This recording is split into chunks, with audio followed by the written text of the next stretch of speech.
CHAMPS Live is presented by Lawrence Technological University, where Blue Devils dare, Hungry Howie's, famous for flavor, and the Detroit Medical Center. Do you have a sports injury or are just looking to take your game to the next level? Go where the pros go. Visit dmc.org/gamechangers. Well, hey everyone. We have answered the age-old question because yesterday it was National Rotisserie Chicken Day and today is National Egg Day. So the chicken did come before the egg. Welcome to episode 45 of State Champs Live, presented by Lawrence Tech. Lawrence Technological University was first founded in 1932, and today the university sits on 105 acres in Southfield, Michigan. With nearly 4,500 students and over 400 full and part-time faculty, LTU is one of the largest independent colleges in the state, offering over 100 degree programs across 4 colleges. If you are interested in learning more about Lawrence Technological University, log on to ltu.edu. To follow Lawrence Tech Athletics and even to recruit yourself, go to ltuathletics.com. We are live right now on Facebook, YouTube, and Twitter every Monday through Friday at 2 p.m. My name is Lauren Plant, and we are talking the state of softball in the state today. But first, let's get to the headlines for Wednesday, June 3rd.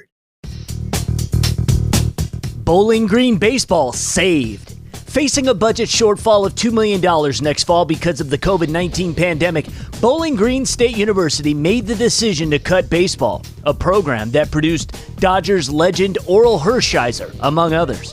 Following a fundraising effort by the program's alumni and other donors, the school announced it has raised enough money to save BG Baseball, committing an additional $1.5 million to the school over the next 3 years. The school said previously that it costs $750,000 per year to run the program.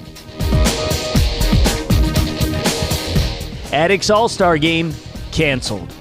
Working with the host site officials at Hope College, the Attucks All-Star Game organizers held out as long as possible, hoping for a way to play this year's contest, but announced its cancellation on Tuesday. The Attucks All-Star Game has been played in early June the last 4 years and honors West Michigan football players. MHSAA amends guidance document. After Director of Broadcast Properties John Johnson gave us a preview on yesterday's show, the MHSAA sent out its amended guidance document Tuesday, preparing schools to re-engage in summer activities sooner than expected, thanks to Monday's early lifting of the stay-at-home order. Member schools may begin summer activities as soon as facilities have been deemed open by the individual district and that the school's academic year has ended. Once those criteria are met, workouts of up to 100 people can begin outdoors, with the MHSAA now in a modified Step 2 of its plan. For more on the changes, see our story on statechampsnetwork.com or the MHSAA website. All right, those are the headlines. Let's get to today's Hungry Howie's Twitter question of the day. Do you think college athletes should be able to get paid? This is a good one. Yes, the team should pay. Yes, but not by the school. No, it sets a dangerous precedent. Or I don't know and I don't care. Find State Champs Michigan on Twitter and vote. We will read the results tomorrow. All right, the COVID-19 pandemic has ruined so many different things we were looking forward to this spring, and one of them was this year's State Champs Total Softball Player of the Year race. Obviously, softball has been a total loss this season, and so far, the summer season, at least up to this point. Joining us today is friend of the show, Donny Dreher. Donny, how are you, my man? I am doing great. We got warm weather, and it's great to be back with you at State Champs. All right. Well, it's great to have you. Talk about how the pandemic has completely altered what you guys had planned to do, because you're very active in travel ball and the club season. Yeah, absolutely. It's somebody has moved our cheese. There's a great book out there called "Who Moved My Cheese," and it's about change and how we adjust to change. And that's what's happened. We just got things take place, and we have to learn how to change. So yeah, in the travel world, Lauren, it changes. I like to say hourly. And it continues to change hourly about our schedules. The kids have been fantastic doing their work at home. they're hitting off their tees, they're doing their conditioning. Some of them are doing live lessons with their various instructors, just trying to stay sharp. From a team standpoint, tournaments continue to get canceled, even as we start to see states opened up. Maybe the various parks don't open up, so we had to change our schedule. But it's we're now seeing some tournaments are going to happen, and the kids I think are going to get back on the field very, very quickly. But not only How this quickly? year. Go ahead. Well, I was going to say is how quickly. You're saying that maybe some tournaments will happen. When do you think those happen? They're playing this weekend. So there's some tournaments going on. Yeah, there's some tournaments going on in the state of Ohio, and they'll be playing this Friday. And I think we're going to continue to see it open up. So we expect that the majority of our teams will be playing on a weekly basis, starting with this weekend. But this pandemic it's not only going to change this season, it's going to change travel ball and what we do for years to come. Talk about that. Well, I'll take the higher level teams. I mean, we travel all over the country to play the best teams in the country, and the college coaches travel with us, and that's how they recruit our kids. The budgets of the colleges, for one, we don't know where they're going to be at. I mean, football is going to dictate that a lot, but we're already getting calls from mid-majors and even Power 5 schools that say, we can't travel. We're not going to be able to get in planes on a regular basis. Our budgets are being slashed. We need you guys to stay closer to home. And then from a club standpoint, we're going to stay closer to home. We're going to try and cut down on cost. We're going to try and be a little bit safer so we're not in an airplane as much. And really the big thing is what we're going to be doing to work with college coaches. The majority of our kids in the Midwest and certainly in Michigan are being recruited by colleges in our marketplace. And we want to work with them. We want to support them. They're the ones that are giving our kids scholarships. So I've been on the phone for the last 2 months talking with college coaches about how we can help them. Instead of them traveling 2,000 miles to watch us play, how about if we come to their campus, we rent their fields, and we showcase our kids on their campus? That's just one thing that we're going to do in working with them. And then I'm also working with a lot of the travel program, the heads of the travel programs in the Midwest. And we're going to work on how we can put together events that we can get together, have great competition, but our kids can, in most cases, play and then go sleep in their beds, and the same thing with the college coaches. Nice. All right. Well, as a company, how has Total Sports handled this pandemic? I know a lot of what you guys do is inside, but you also have obviously a large variety of outdoor activities for the athletes. Yeah, I think Total's handled it really well. The company is very strong. The first thing they did was make sure to take care of all their employees. Some of the key staff were kept on payroll. The other ones, they work with the various programs that are out there, through unemployment to make sure that they're getting paid. They did apply and got their PPP loan. And we're actually looking forward to the indoor part opening up. We have a facility in Rossford, Ohio that opened up last week, but we look for Wixom to open up soon. And we're actually looking to make additions to our outdoor fields. I don't know if our viewers know this, but Total put $2 million into artificial turf fields with lights, and they're looking to make additional improvements on that complex. So Total is just rearing and ready to go. And then inside Total, our division of Total Softball, we're expecting to maybe double in the next 18 months. So things are good. We're just being patient, and we know that it's around the corner, and we're going to take off running as soon as we get the okay. That's right. Exactly. Everything's just been at a standstill. Well, again, we didn't get a softball season, and we talked before the show how much we were looking forward to really seeing how things were going to play out this year on the high school diamonds. What were you really looking forward to seeing this spring if we would have had a softball season? We know, and I'm sure we'll go through a list of some of the great players, but what I was really looking forward to is seeing the new kids, the surprises, the ones that we didn't know that just come out of the woodwork. We've talked about this many times on the show, is that the talent, the depth of the talent just keeps growing and growing.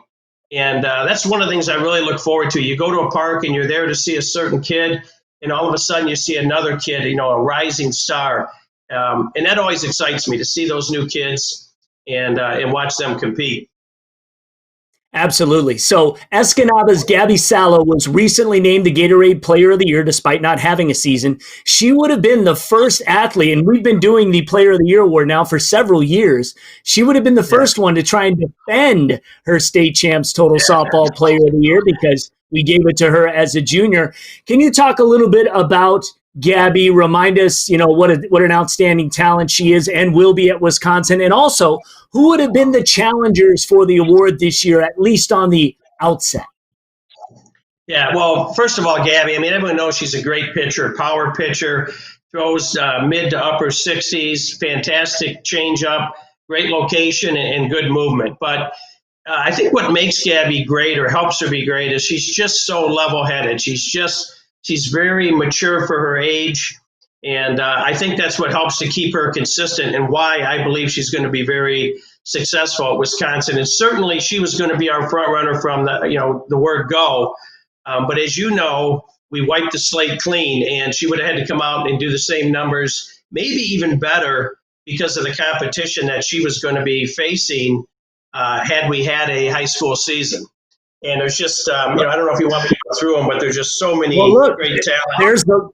We've got the list on the screen right now. You could talk about a few of them.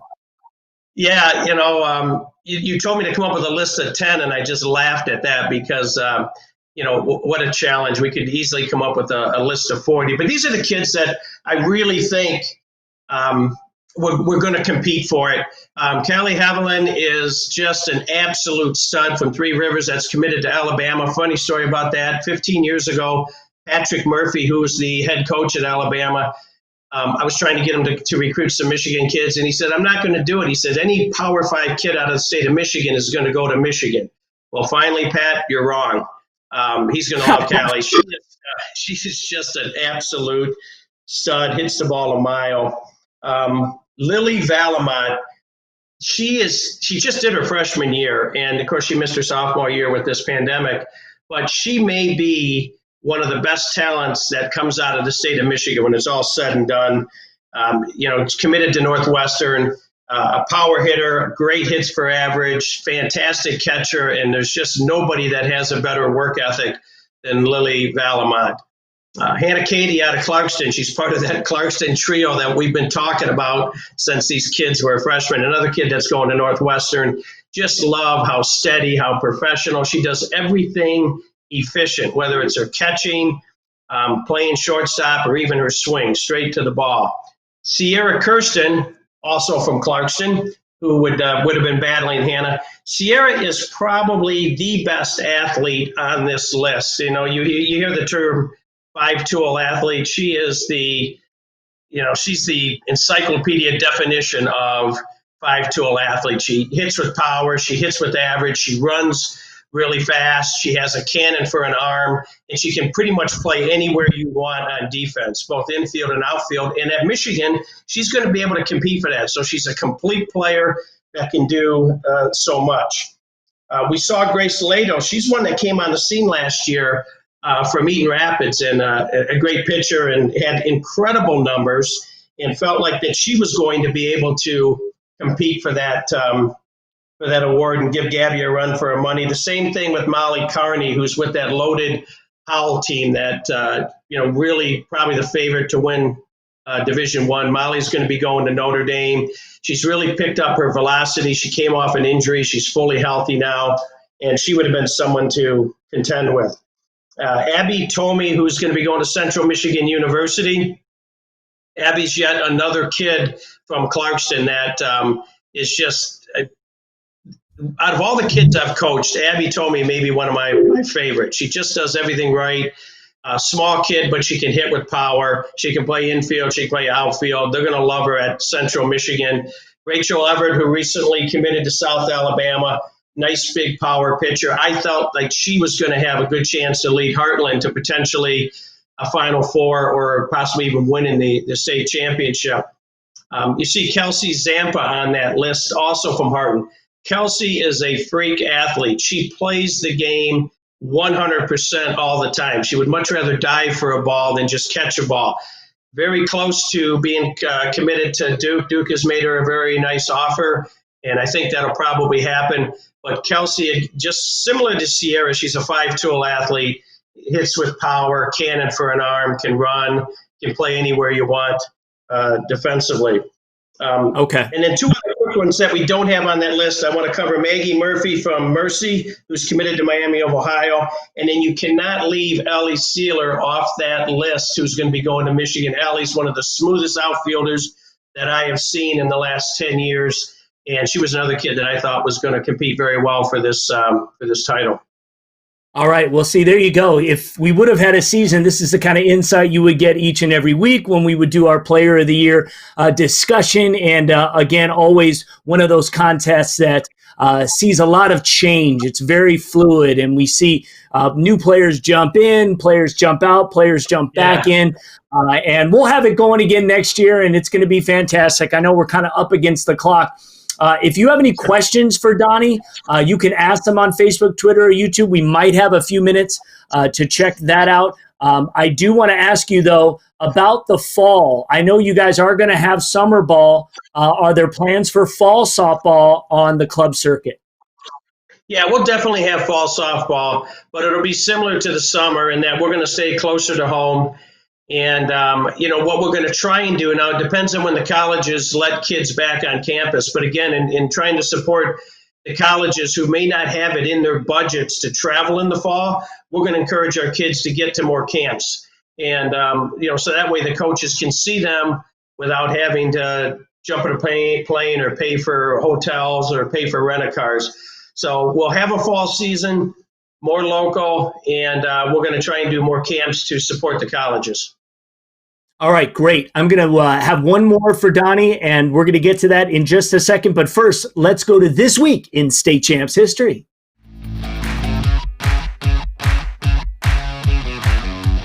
We go back to 2009 and the Division I boys and girls track and field state finals. Some notable performances from the girls. Rochester's Megan Goethals, who was the reigning D1 cross-country state champ at the time, captured the 1,600 and the 3,200 runs here at the track finals. In the 100-meter dash, Charlotte Cahill would become the first runner in North Farmington history to win a state title. The team title would come down to the final event, the 1,600 relay between Romulus and Ann Arbor Pioneer. The Eagles with the final kick at the end as they would go on to win its first ever girls track and field state crown. This Week in State Champs history is presented by Lawrence Tech Athletics. Recruit yourself at ltuathletics.com. All right, so we did have one question here, and we didn't get to it in what we discussed. And again, just kind of maybe keep it around 15, 20 seconds, just kind of your best guess as to what you would have thought would have been some of the really top teams that would have been threatening for state titles this season. Yeah, I definitely think that Howe was loaded, and the same thing with Heartland. Those are two that really stand out to me. Clarkston, the question would have been the pitching that, as far as position players, they would have been awesome. And I am not going to leave out Regina, because last year I didn't have Regina up there, and you never count out Diane Laffey. So at the Division I definitely look at those teams. At D2, Escanaba, Eden Rapids really stand out to me.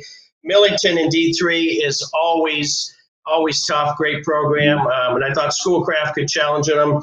And then in D4, USA has been there just about every year, so I'm sure they would be up there again.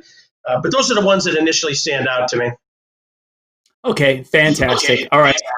And just lastly, I just want to ask you, recruiting, and you alluded to it earlier that obviously it's so much different nowadays.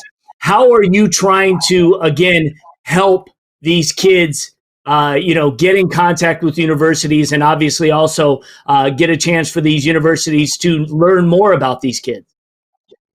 Yeah, we could talk for 2 hours on this, but I'll keep it. I know. I'll keep it. Yeah, because the college coaches cannot be out. The Division I coaches are at a dead period until at least July 31st. So obviously their videos. All our games this summer and fall are going to be streamed so the college coaches can watch them. So that's definitely one way that we're that were going to help them. And really, Lauren, there's so with the changes at the college level where they're giving an added year to the current players, it's really talking with and supporting these kids. The 2020s are fine because they've signed their LOIs, but the 2021s and the 22s and the 23s, just emotionally, it's been really tough on them because it's so uncertain. So we're working with them and helping them out. And with the colleges, again, trying to get on their campus so they can see our kids more when they can't get out. Okay, fantastic. We'll get another update later in the summer, see what's happening. Obviously, we'll know a lot more about how things are going to progress moving forward. So I want to thank Total Softball's Donny Dreher for coming on the show today. We'll talk again. And once again, thanks for being on the show. Thanks for having me. All right, Donny, let's take a look at today's clip of the day.